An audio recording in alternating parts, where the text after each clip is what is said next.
아브라함 시리즈 8번째 시간입니다. 갈대아 우르부터 이 믿음의 여정을 함께 했습니다. 롯과 아브라함은 출발부터 같이 출발했습니다. 하나님이 처음 부르셨을 때에 아브라함을 부르셨고 믿음의 여정을 떠날 때에 조카 롯이 함께 출발했다는 것입니다. 그러나 둘 사이에는 너무 많은 재물이 생겼습니다. 이제 둘은 갈라서야 될 때가 됐던 거죠.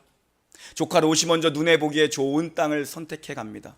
그 땅은 물이 넉넉하고 애굽처럼 화려해 보였고 에덴 동산처럼 아름다워 보이는 땅이었습니다. 롯이 눈에 보기에 좋은 땅을 선택해서 갔습니다. 살자고 간 곳입니다. 잘 살아보자고 간 것입니다. 그 땅이 소돔 땅이죠. 소돔 땅. 오늘 우리는 그 소돔 땅의 결론을 보게 됩니다. 소돔 땅의 결론. 자기의 눈을 들어 선택해간 소돔 땅을 선택했던 그 롯의 삶의 결과를 오늘 우리가 보게 되는 거죠. 소돔 땅을 선택해간 지 20여 년의 시간이 지났습니다. 롯은 이제 그 땅에서 그 성읍 앞에 앉아 있는 위치까지 올라갔습니다. 성문 어귀에 앉아 있었다는 것은 그 동네에 유지가 되었다, 그 동네에 영향력 있는 자가 되었다는 것입니다. 낯선 동네 와서 얼마나 치열하게 살았던 증거입니까, 이것이. 지난주 중에 어떤 장로님 한 분을 만났어요. 이제 80이 다 되셔서 벌써 은퇴한 지가 오래된 분이에요. 그분이 성남 지역에서 젊은 날을 오래 사시다가 저 천안으로 이사를 가셨대요. 50대 후반에. 지금 이제 80이 다 되셨어요. 그분이 그런 말씀하시더라고요. 20년 가까이를 그 동네에서 자기가 어떻게 불렸나? 이사온 장로님 댁으로 불렸대요. 20년을요 동네 사람들이요 이사온 장로님 댁으로 자기네 집을 지칭했대요. 우리식으로 뭐죠 이걸? 텃세라고 하잖아요. 텃세. 20년 동안 그분은 이사온 장로님이에요. 그 동네 장로님이 아니라 이사온 장로님. 텃세죠. 이 80이 다 되셨습니다. 그래서 그분이 말씀하시더라고요. 언제 그 꼬리표가 없어졌는가? 노인회장 2년 하고 나서. 노인회장 2년 하니까 이제 이사온 장로님 댁이 아니야. 장로님 댁이 된 거죠. 이사온 장로님이 아니라. 여러분, 롯이 그런 거예요. 소돔 땅에 20년을 머물었습니다. 얼마나 텃세가 심했겠습니까? 그 죄악이 관영한 땅에. 어쩌면 롯도 이 텃세에 못 이겨 이 죄악이 관영한 땅에 머물면서 삼촌 따라 믿었던 그 하나님에 대한 그리움, 하나님에 대한 믿음이 여전히 남아 있었습니다. 그러나 빠져나올 수 없는 현실이 된 겁니다. 한 번 발을 들이면 빠져나오기가 힘듭니다. 한 번 세상의 맛을 보면 돌이켜 나오기가 힘든 거죠. 롯도 알았지만 그 땅을 버리고 나올 수 없었던 것입니다.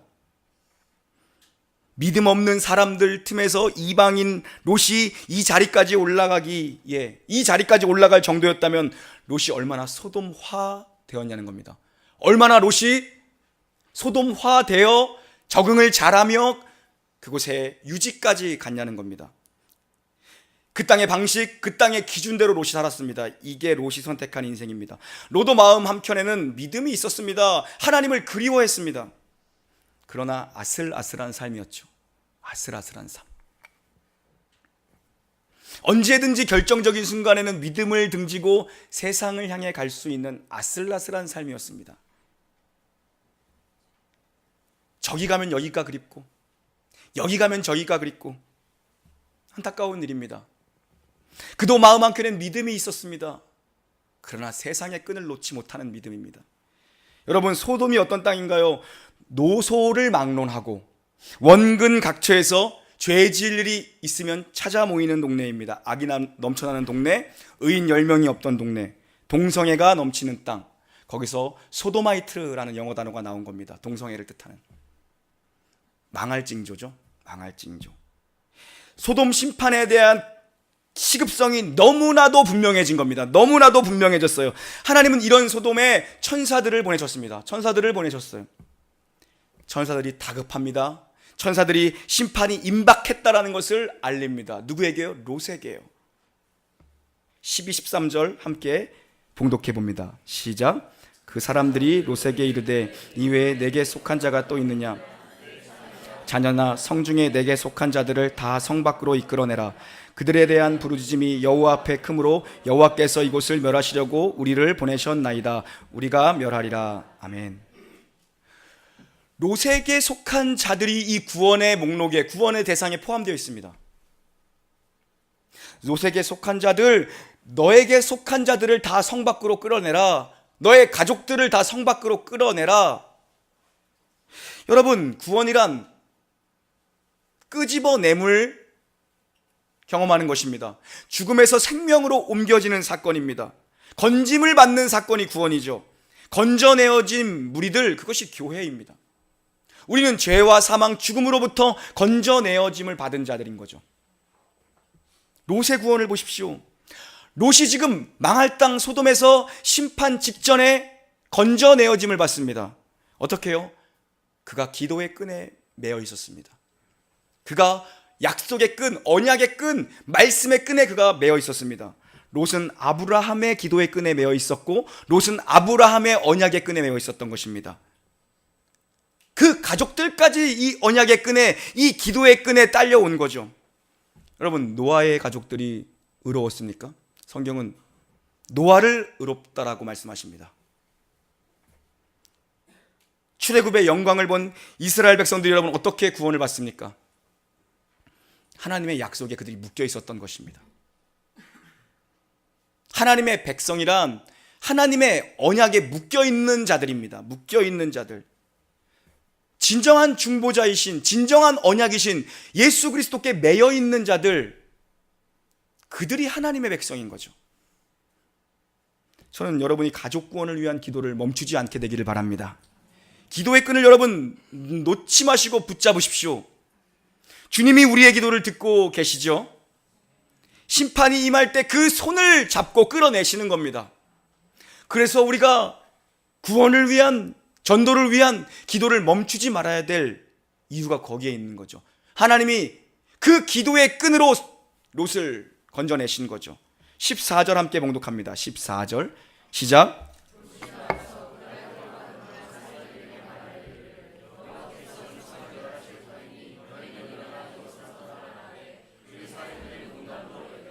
아멘. 사위들이 문제죠. 사위들이. 예비 사위입니다. 예비 사위. 사위들이 문제입니다. 자비로운 하나님의 손길을 끝내 거절합니다. 신학자 칼빈은 얘기했습니다. 복음을 담대하게 전하라. 그리고 거절하는 자들은 그냥 두라 라고 얘기합니다. 하나님의 자비로운 심판이 그들을 판단할 것이다. 복음을 전하라. 그리고 끝내 거절하는 자들을 그냥 두라. 여러분, 하나님의 이 자비롭고 은혜로운 손길을 끝내 거절하는 자들이 있습니다. 장인의 말을 우습게 듣는 자들이죠. 농담으로 여겼더라. 그냥 우습게 들었다는 얘기입니다. 저는 여러분의 가정이 장인을 우습게 보는 사위를 맞이하지 않게 되기를 주님의 이름으로 축원합니다. 딸 가진 분들만 아멘 하신 거죠? 며느리도 해야 돼, 며느리도. 여러분들이 시어머니를 우습게 보지 않는 며느리를 맞이하기를 주님의 이름으로 축원합니다. 네. 왜 이들은 장인의 말을 우습게 여긴 겁니까? 내가 장인보다 소돔을 잘한다는 거죠. 왜 장인의 말을 농담으로 여긴 겁니까? 롯이 그렇게 살았다는 겁니다. 롯이 그렇게, 사위들 보기에 롯이라는 인생이 그렇게 살았다는 겁니다. 평상시에 그가 어떻게 살았냐는 겁니다. 이 위기의 순간에, 이 절대절명의 심판의 순간에 피해야 산다, 피해야 산다 웃어 넘깁니다. 자식들이. 어쩌면 우리의 삶의 태도 때문에 우리의 가족들이 기독교 신앙에 대해서 혼란스러워하는 줄도 모르죠. 농담처럼 예수를 믿는 우리의 태도, 남편이 보기에 여가 생활로 교회를 다니는 태도, 정말 십자가의 길을 진지하게 묵상하고 십자가의 길을 진지하게 걸어가는가, 그 싸움이죠. 십자가의 길의 싸움. 이거는 믿는 것도 아니고 안 믿는 것도 아니에요. 이거는 예배를 드리는 것도 아니고 안 드리는 것도 아니야. 적당한 태도 때문에 어쩌면 그 사위들이 우리의 말을 농담으로 여겼더라, 대수롭지 않게 여겼더라, 가볍게 여겼더라. 삶의 태도가 위기의 순간에 그대로 반영된 거죠. 여러분, 지금 다급한 건 하나님입니다. 롯은 도리어 지체합니다. 지금 하나님은 임박한 심판 때문에 마음이 다급하신데 롯이 지체합니다. 우리 15절 16절 봉독합니다. 시작. 동틀 때에 천사가 롯을 재촉하여 가로되 내 아내와 두 딸 이성의 죄악 중에 함께 멸망할까 하노라. 그러나 롯이 지체하며 그 사람들이 롯의 손과 그 아내의 손과 두 딸의 손을 잡아 인도하여 성 밖에 두니 여호와께서 그에게 인자를 더하심이었더라. 아멘. 하나님은 조급하신데 롯은 지체하고 있습니다. 하나님은 다급한데, 임박한 심판 때문에 하나님은 다급한데 우리가 지체하고 있는 거죠. 교회가 지체하고 있습니다. 노아 시대에 그 방주의 문이 닫힐 때까지, 빗방울이 떨어질 때까지 그들은 여전히 노아를 손가락질하며 시집가고 장가가고 먹고 마시며 즐겼다. 방주의 문이 닫혔습니다. 하늘에서 빗방울이 떨어집니다. 그러나 임한 심판을 그들은 느끼지 못하고 있는 것입니다. 여러분, 롯이 이렇습니다. 여러분, 롯이 이래요. 늘 결정적인 순간에 롯이 이래요. 결정적인 순간의 선택의 기로에서 늘 이렇게 롯이라는 인물이 세상의 끈을 놓지 못해요. 세상이 너무 좋아요. 세상을 등지지 못합니다. 세상을 등지고 십자가를 바라보라라고 주님은 말씀하셨지만 세상이 너무 좋아서, 20년을 그렇게 살다 보니 세상이 너무 좋아서 그가 믿음을 등지고 늘 세상을 선택해 갑니다. 20년 전에도 그는 자기 눈을 들어 그 땅을 선택했습니다. 그러나 우리는 여기서 하나님의 자비하심을 볼 수 있어야 합니다. 하나님이 어떤 은혜를 주시는가를 볼 수 있어야 됩니다. 우리 좀 길지만 17절부터 23절 한번 읽어보겠습니다. 하나님의 마음을 한번 읽어보시기 바랍니다. 시작. 그 사람들이 그들을 밖으로 이끌어낸 후에 이르되 도망하여 생명을 보존하라. 돌아보거나 들에 머물지 말고 산으로 도망하여 멸망함을 면하라. 롯이 그들에게 이르되 내 주여 그리마옵소서. 주의 종이 주께 은혜를 입었고 주께서 큰 인자를 내게 베푸사 내 생명을 구원하시오나 내가 도망하여 산에까지 갈 수 없나이다. 두렵건대 재앙을 만나 죽을까나이다. 보소서, 저 성읍은 도망하기에 가깝고 작기도 하오니 나를 그곳으로 도망하게 하소서. 이는 작은 성읍이 아니니까 내 생명이 보존되리이다. 그가 그에게 이르되 내가 이 일에도 내 소원을 들었은즉 내가 말하는 그 성읍을 명하지 아니하리니 그리로 속히 도망하라. 내가 거기 이르기까지는 내가 아무 일도 행할 수 없노라 하였더라. 그러므로 그 성읍 이름을 소알이라 불렀더라. 롯이 소알에 들어갈 때에 해가 돋았더라. 아멘. 지금 이 다급한 천사는 뭐라고 얘기합니까? 빨리 산으로 피하라. 저기 보이는 저 산으로 빨리 피하라. 심판이 눈앞에 왔다. 빨리 피하라. 천사들이 소리를 칩니다. 그런데 이 순간에도 롯이 불만이에요. 롯이 이 순간에도 불만이 있어요. 산이 멀어서 못 갑니다. 너무 멉니다. 가다가 죽을까 무섭습니다. 좀 가까운 저 작은 성으로 보내주십시오. 저 산은 너무 멉니다. 저기 보이는 그 중간쯤에 있는 작은 저 성으로 보내주십시오. 저기서 머물게 해주십시오.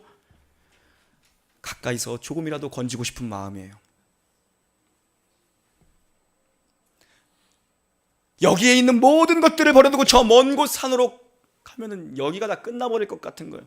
가까이서 조금이라도 건지고 싶은 마음으로 하나님, 저 중간쯤에 있는 성읍에 거하게 해주십시오. 자기가 가지고 있는 생각과 표현들을 그대로 쏟아냅니다. 그대로 쏟아내요. 자기 눈을 들어 선택한 땅이 소돔이었어요. 망할 땅. 눈이 개눈인 거죠. 이번에도 자기 눈을 들어 좋아 보이는 곳으로 가게 해달라고 요청합니다. 분명히 하나님이 천사를 보내서 저 산으로 빨리 도망가라. 그런데 아니요, 못 가요. 멀어요. 좀만 가까이요. 소돔 가까이요. 소돔을 완전히 끊어버리지 못하는 겁니다. 중간쯤에 있는 성읍으로 가게 해주세요. 결국 거기서 사고를 쳐요. 자기의 딸들과 술에 취해. 그거 그냥 얘기하고 싶지 않은 얘기입니다. 그리고 끝내 하나님이 처음에 지시했던 그 땅으로 가게 됩니다. 떠밀려서. 한 번에 좀 순종해서 가지. 하나님 여기요, 미련을 두고 하나님 중간만큼만. 여러분 생각해 보십시오. 우리가 생각해도 이 사람은 기준 미달 아닙니까? 기준 미달이잖아요. 어디를 봐서 이 사람을 구원해 내야겠다라는 마음이 있냐는 겁니다. 이 사람은요. 그런데 하나님이 뭐라고 말씀하십니까? 야, 알았어, 들어줄게. 그 소원도 들어줄게. 그래, 네가 두려워? 빨리 피해. 그 소원도 들어줄게. 네가 거기에 이르기까지 내가 아무 일도 행하지 못하니까 어서 피해라. 그 소원도, 마지막 하나까지도 아브라함이 구했던 것처럼 10명의 의인이 있어도요, 알았어, 들어줄게. 동일하죠. 그 소원도 내가 들어줄게. 너 때문에 내가 아무 일도 할 수 없구나. 어서 피해라. 너 때문에 또 심판을 유보하세요. 하나님이. 하나님의 은혜가 얼마나 큰 것인가를 볼 수 있어야 됩니다. 우리 마음에도 들지 않아요, 롯이요. 여러분 마음에는 이 인생이 마음에 듭니까? 마음에 별로 안 들죠. 그냥 이런 거를 그냥 다 엎어버리지. 하나님이 근데 그러지 않아요. 우리 마음에 안 드는 롯을 하나님은 품어내세요. 저 사람이 교회를 다닌단 말인가? 그 사람을 하나님이 품어내세요. 야, 저 사람은 진짜 같이 천국에 가면 큰일 나겠다. 천국에서 저 사람 만나면 어떡하지? 싶은 사람이 있잖아요. 그 사람을 하나님이 품어내세요. 바로 나 같은 사람입니다. 그 사람이. 여기서 우리는 하나님의 자비로우심을 볼 수 있어야 됩니다. 네. 그거를 볼 수 있어야 돼요. 여기서 우리는 롯을 구원하시기 위해 자신이 행하실 그 심판을 유보하시는 하나님의 마음을 보게 되는 거죠. 하나님의 은혜가 이런 겁니다. 우리가 보기에도 야, 저 사람은 진짜 실력이 없다. 야, 천국 가면 저 사람에서 좀 멀리 떨어져 다녀야겠다. 우리가 봐도 자격이 없고 조건이 충족되지 못함에도 하나님은 은혜를 베풀어 주세요. 우리가 어떻게 은혜를 입었습니까? 우리가 받은 구원이 어떤 것인가? 그 자리로 가야 되는 겁니다. 그것은 하나님의 사랑이며 하나님의 오래 참으심입니다. 그것은 하나님의 자비며 하나님의 긍휼히 여기심입니다. 거기에 근거를 두고 있어요. 그런데 우리의 죄악된 본성은 늘 인본주의가 뽑혀지질 않아. 늘 남에게 보이고 싶어해. 율법주의가 사라지지 않아. 십자가를 완전히 거꾸로 못 받고 있는 짓을 하죠. 하나님은 아니다, 은혜다, 은혜다, 은혜다. 그 사람 정죄하지 마라. 내가 그 사람도 사랑한다. 네 눈에는 가시어도 나는 그 사람을 은혜로 덮었다라고 얘기를 해요. 하나님의 은혜가 이런 거거든요. 그 사람이 누굽니까? 바로 나예요. 바로 나거든요. 남을 정죄하는 나를 하나님이 은혜로 덮으셨어요. 우리는 뿌리째 죄인이기 때문에 우리 안에 있는 이 인본주의는 늘 남을 판단하는 자리에 섭니다. 그렇죠? 하나님의 은혜는 어떤 자리입니까? 거기서 한 걸음 물러나라라고 하는 자리가 은혜의 자리입니다. 그 자리는 네가 서 있을 곳이 아니다라고 얘기하는 자리가 그 자리예요. 우리 스스로가 돌아보아도 우리는 한심한 인생입니다. 왜요? 내 자신의 삶도 내 마음에 들지 않기 때문입니다. 아멘이 없는 걸로 봐 여러분의 삶에 대단히 여러분의 믿음에 만족을 하면서 하시는 것 같은데 저는 그래요. 야, 목사가 이래서 되겠는가? 내 자신의 삶에도 실망하고 내 자신의 삶에도 만족하지 못하는 것이 우리의 현실이죠. 지난주 어떤 집사님이 그런 말씀 하시더라고요. 말씀 좀 보려고 하면 눕고 싶고 잠이 오고 잔대요. 그래서 진짜 답답하대요, 자기 인생이. 그건 참 좋은 건강한 예죠. 우리는 늘 말씀 앞에 살아가기에 부족함이 있고 모자람이 있습니다. 아닌가 봅니다, 여러분은. 저는 그런데요. 아닌가? 우리는 늘 말씀 앞에 살아가기에 모자람이 있고 부족함이 있죠. 저는 그래요. 야, 네가 그렇게 설교하고 너도 그렇게 못 살면서 뭘 그렇게 목소리는 크냐? 타고난 게 목소리 큰데 어떡해요? 때로는 하나님의 말씀을 완전히 등지고 살고 싶어 합니다. 여러분은 아니신가 봅니다. 세상이 좋으니 모르겠다. 새벽 기도는 무슨 새벽 기도냐. 덮어버리고 싶어 합니다. 모르겠다. 봉사는 무슨 봉사냐. 내가 언제부터 교회에서 일했다고 덮어버리고 싶어 합니다. 아멘 하지 마세요. 모르겠다. 무슨 예배는 예배냐. 골프나 치러 가자. 예배는 무슨 예배나 테니스나 치러 가자. 축구는 뺍니다. 나는 축구만 하니까. 그런데 그렇게 우리가 세상을 향해서 덮어버리고 그냥 도망가고 싶을 때가 있죠. 그리고 우리는 실제적으로 말씀에서 멀어져 믿음을 그냥 놓아버리고 가고 싶을 때가 있습니다. 에라 모르겠다. 에라 모르겠다. 그런데 정신을 차고 나면 뭐가 남습니까? 죄책감이 남아요. 이상하죠? 이상하게 죄책감이 남아요. 자유할 것 같은데 자유롭지가 못합니다. 이상하게. 늘 우리가 하나님 앞에 서 있으면서 내 심령의 상태와 상황은 암울합니다.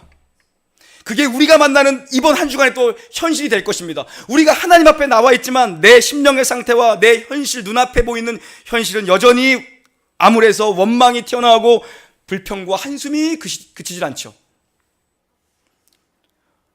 거울을 봐도 이게 구원받은 자의 얼굴이 맞는가 싶을 정도로 기쁨이 없습니다.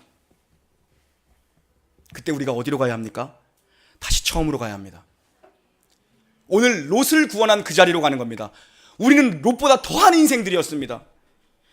그런데 내 모습과 아무런 상관도 없이, 내 실력과 아무런 상관도 없이 나는 여전히 세상이 좋고 나는 여전히 세상 등지기를 힘들어하고 여전히 세상을 버리지 못하는 나. 그것을 사도 바울은 뭐라고 표현합니까? 내가 죄인 중에 괴수다. 내가 죄인 중에 괴수다. 내가 이 교회에서 가장 마지막 난자된 같은 나다. 그 사도 바울의 마지막 고백이 무엇입니까? 그러나 그 무엇도 하나님의 사랑에서 나를 결코 끊어낼 수 없다. 이 고백이죠. 바로 우리가 가야 될 자리가 이 자리입니다.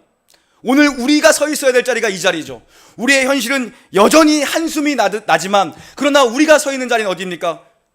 한숨뿐인 나를 살리신 주님. 내게 어떤 조건과 근거와 실력이나 댐댐이가 있어서 나를 하나님이 구원하신 게 아니다. 나는 롯보다도 더 지체한 인생이었다. 그런 인생인데 하나님이 나를 언약으로 묶으시더니 하나님이 끝내 나를 이렇게 세우시더라. 여러분, 그 자리에 서는 거죠. 롯이 구원을 받은 건 무엇 때문입니까? 자비로우심 때문입니다. 우리가 구원을 받은 건 무엇입니까? 댐댐이 때문입니까? 우리의 그럴싸함 때문입니까? 아니요. 하나님의 자비로우심이죠. 24절부터 29절까지 한 번 더 봉독하겠습니다. 시작. 여호와께서 하늘 곧 여호와께로부터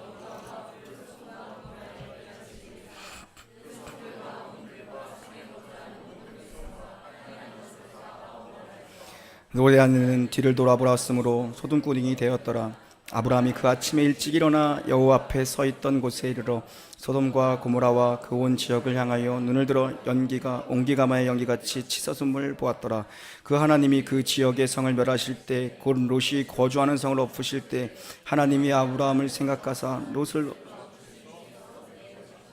아멘. 우리는 이렇게 실력이 없는 자들입니다. 끝까지 뒤를 돌아보는 자들이죠. 하나님 우리를 부르셨다. 그럼에도 불구하고 우리가 돌아보면 얼마나 실력 있는 자들로 하나님이 우리를 이끌어 가시는가를 우리도 너무 또 실력 없다 그러면 속상하니까 우리도 가끔은 실력이 있습니다, 여러분. 내가 봐도 내가 실력이 좀 늘었구나 라는 생각이 들 때가 있죠. 지난주 언제 금요일 날인가 목요일 날인가 금요일 날인 것 같아요. 주차장에서 주차하는데 우리 교회 건물에서 내가 차 넘버까지 기억해. 그 사람 SM7 아직까지 기억이 나. 창문을 내리고 나한테 아주 상스러운 욕을 하더라고요. 제가 운전을 못하지 않아요. 우리 교회에서 제가 볼 때 제가 한 2등 하는 것 같아. 1등 이석주 집사님. 내가 타본 운전자 중에 가장 내 마음을 편하게 하는 운전자가 이석주 집사님이었거든요. 그 다음이 나 같은데 그 웬만하면 제가 2번에는 다 들어가요. 그날따라 좀 컨디션이 안 좋대. 너무 좁은 거야. 정말 내릴 수 없게 만들어놨어. 거기가밖에 자리가 없어. 누워야 돼. 내가 한 4번에 들어갔어. 보통 그렇게 들어가는 경우가 없는데 봉고차가 좀 크니까 이 사람이 뭐 급한 일이 있었나 봐요. 창문을 내리더니 나한테 정말 아주 적나라한 욕을 하더라고요. 그리고 자기가 먼저 내가 딱 절반 정도 들어가니까 확 들어가서 저쪽에 주차를 하고서 잽싸게 엘리베이터로 들어가더라고요. 나 교회차잖아요. 제가 어떻게 했을 것 같아요? 이쪽 문으로 뛰어내려가 쫓아갔어요. 이쪽 문이 너무 좁아서 못 내리는 거야. 내가 너 엘리베이터에서 만나자. 엘리베이터에서 만나자. 옛날 버릇에 자동차 키를 주먹에 끼고 갔어요. 남자분들은 무슨 얘기인지 아실 겁니다. 걸렸어. 거기 있더라고. 우리 엘리베이터 좀 천천히 걸렸어. 딱 탔어. 근데 그 사람이 내 눈도 못 쳐다보더라고. 저보다 한 대여섯 살 위인 것 같아요. 한 40대 뭐 초중반 정도 된 것 같아요. 내가 정말 부글부글 우리 교회 이 건물 온 것 같지도 않아. 1층에서 부랴부랴 내리더라고요. 내려가서 비타민 하나 드렸습니다. 아무 말도 안 하고. 내가 정말 실력이 있구나. 여러분, 저 실력 있는 목사예요. 땡큐. 와, 내가 진짜 나 지금까지도 나 부글부글 끓어. 내가 실력이 있구나. 내가 실력이 있구나. 교회차가 아니었으면 안 그랬을 겁니다. 아마 교회차가 아니었으면 안 그랬을 거예요. 교회차기 때문에 내가 정말 참아냈어. 또 실력 있는 얘기 해줄까요? 왜 이렇게 실력이 요즘에 생기지? 축구 끝나고 어저께 축구했나요? 축구 끝나고 왔는데 뭐 이만한 편지 봉투에 편지가 써있더라고. 나 못 봤어. 그거를 집에 갈 때까지 늦어가지고 막 집에 옷 갈아입고 빨리 나와야 되니까 편지 봉투에 누가 편지를 써놨어. 죄송합니다. 제가 차를 살짝 긁은 것 같습니다. 그러는 거예요. 그러고 바로 내려서 봤죠. 뭐 보니까 아무것도 없어. 근데 왼쪽에 보니까 아주 살짝 하얀 뭐 분필가루가 살짝 묻어 있더라고요. 내가 바로 전화했어. 2번 전화했는데 안 받으시니까 연락 주시면 제가 바로 받겠습니다. 이렇게 모르는 분 이렇게 썼더라고. 장문의 편지를. 여자분 글씨야. 아줌마가 또 얼마나 또 걱정하고 있어. 그거 살짝 해놓고서 바로 전화했어요. 그분은 받자마자 안녕하세요. 저 전화번호 보고 전화드렸는데, 그러니까 벌써부터 막 죄송합니다 그러는 거예요. 죄송합니다. 제가 이 왼쪽에 살짝 그 묻은 하얀 것 맞으시죠? 그러니까 아니요, 오른쪽인데요. 그래요? 오른쪽엔 흠집도 하나 없어. 내가 아무리 찾아봐도 왼쪽엔 도리어 흠집이 있는데 오른쪽에 흠집. 저는 여러분 운전 잘해요. 제가 한 번도 긁은 적 없어요. 교회차 누가 와서 긁고 갔거나 다른 사람이 한 거야. 오른쪽 있는 거예요. 아무것도 없어. 그래서 제가 괜찮습니다. 그러니까 이분이 너무 감사해하는 거예요. 너무 감사해하는 거예요. 내가 볼 때 진짜 흔적이 없어. 뭐 좀 있었으면은 이거 어떻게 할까요? 뭐 보험 처리를 해야 되나요? 정말 없어. 이분이 너무 죄송합니다 그러는 거예요. 하나님은 사랑이십니다 하고 끊었어요. 그게 내 차였으면 그 보험 처리 했어. 나는 없던 쪽에다가 이쪽도 긁혔네요. 남이 긁어놓은 것까지. 참, 우리가 늘 실력 없지는 않습니다. 여러분, 살아가면서 하나님이 우리도 모르는 사이에 우리의 실력을 키워가시죠. 근데 우리는 정말 실력이 하나도 없던 사람이거든요. 롯보다 더한 사람들이 우리였어요. 그러나 이런 우리를 부르신 하나님은요, 정말 자비로우심이, 인애로우심이 얼마나 크신 분인지 몰라요. 24절부터 29절 함께 봉독합니다. 시작. 여호와께서 하늘 곧